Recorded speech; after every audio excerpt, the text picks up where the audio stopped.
AC की आदत पड़ जाती ना, फिर हम ग्राउंड में नहीं जा पाएंगे, इसलिए मैंने एसी लगवाया नहीं।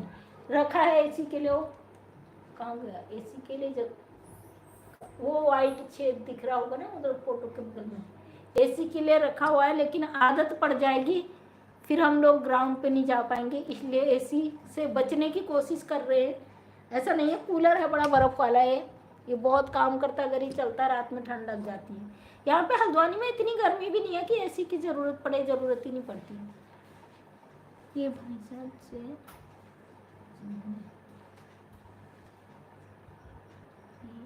भाई साहब जिस पोस्ट बैठते थे उस स्टेशन में बच्चों से सर ने 2022-23-24 में रिटायरमेंट ले लिया था बीआरएस, और अब वो वकालत कर रहे, केक कटेगा सब में बटेगा जी, दिन सीमा इधर जेल जाएगी। हाँ बिल्कुल बिल्कुल निर्देश जी, बिल्कुल सही कहा, सब में बटेगा। कहाँ बटेगा, केक खाने वाले सब भाग जाएंगे, देखना कोई नहीं नजर आएंगे। आपकी शादी प्यार में हुई, खानदान में हुई बीच वाले ने, मेरी शादी न प्यार में हुई, न खानदान में हुई, न बीच वाले ने कराई।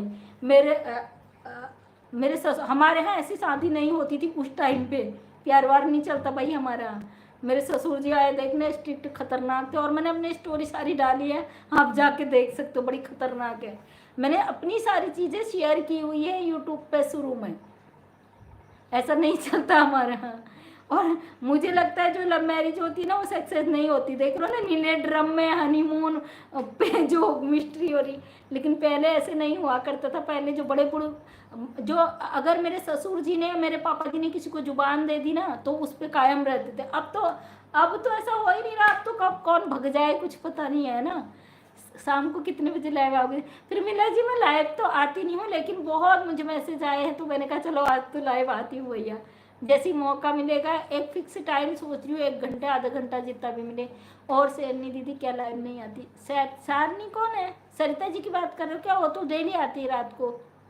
मैं बहुत दिनों बाद आई हूँ, आज शायद 1 हफ्ते से भी ज़्यादा हो गया लाइव नहीं आई थी, तो मैंने कहा चलो आज आप लोगों से बात कर लूँ।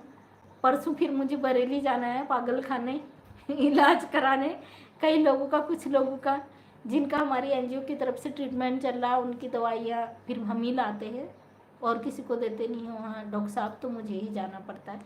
बरेली जाना है, कल रेडी हुआ थे लेकिन ट्रेन मिस हो गई। अब मुझे परसों मंडे को जाऊँगी, सुबह 6 बजे यहाँ से निकल, 5:30-6 बजे निकलूँगी, तब ट्रेन पकड़ पाऊँगी। सरिता जी रात में आती है नाइट सिस्टर। तो भगोड़ी खरबूजा खा रही, खूब खिला रही है। नमस्ते परमिला दी कह रहे हैं। तो भगोड़ी का हिसाब किताब होगा। कई लोग पूछते हैं आज भी ये कब जाएगी जेल, हमको भी उसी दिन का इंतज़ार है। ऐसा नहीं है कि कुछ नहीं हो रहा है, इसमें सब कुछ हो रहा है काम।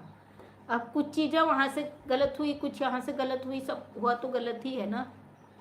इतना छोटा मामला नहीं कि इसको करें। एक कानूनी तरीके से, कानून की नज़र में एक लिखित में भगोड़ी का केस है। सरकार को पता है कि एक अवैध घुसपैठिया यहाँ आई है, उसको बेल दिलाने वाले भी, ऐसा नहीं है कि इसके उस पर कुछ हुआ नहीं है।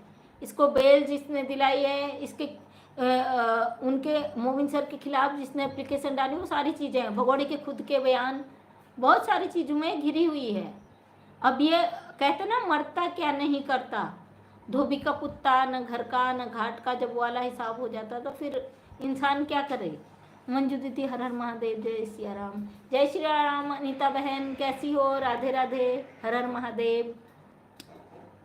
सब कुछ होगा, ऐसा नहीं है कुछ नहीं होगा। मुझे बहुत सारे लोगों ने रिक्वेस्ट करा दीदी आप लाइव आओ लाइव आओ, मैंने कहा चलो आज लाइव आ ही जाते हैं। और ऐसा नहीं कि हम कोई बनावटी डालें, बिना कैमरा के आए फिर अनसल्ट गाली दें। जो मुद्दे की बात है वही बात यहाँ पे रखते हैं। नमस्ते के भाई, वही मुद्दे की बात रखते हैं। भगोड़ी इनलीगल आई है, अवैध है, यहाँ पे कानून की नज़र में एक अवैध घुसपैठी भारत के अंदर आई है, और इसके साथ 4 बच्चे हैं। रही बात बच्चों के फ्यूचर की, भाई भारत सरकार ने तो बच्चों का फ्यूचर खराब नहीं किया ना।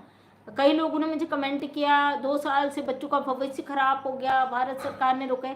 तो भाई भारत सरकार ने तो नहीं कहा बच्चों को यहाँ लेके आ जा, और भारत सरकार ने इसको नहीं बुलाया। उन बच्चों का फ्यूचर खराब करने वाली उन बच्चों की माँ है।